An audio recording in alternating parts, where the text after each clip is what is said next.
Christ ne reconnaît pas ces églises chrétiennes bâtiments, il reconnaît ses brebis et les appelle par leur nom.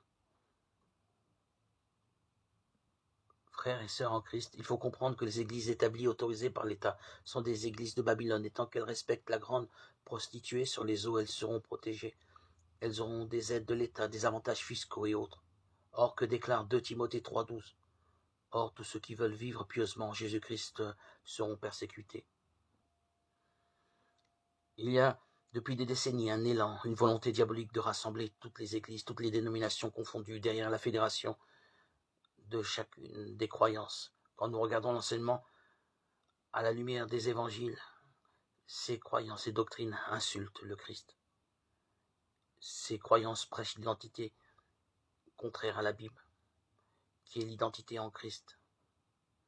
Dans ce moment que ces églises proposent, visent à ramener par tous les moyens les âmes aux pieds de leur église. Plus de 80% des églises chrétiennes sont déjà alliées avec cette doctrine, en fermant les yeux sur l'évangile de Jésus-Christ. Dans sa parole, Dieu nous parle des dangers de telle alliance, de ces compromis avec des doctrines de démons. La Bible nous invite à tenir ferme dans la foi, de fermer la bouche de ceux qui tentent de renverser le fondement de notre foi en Jésus.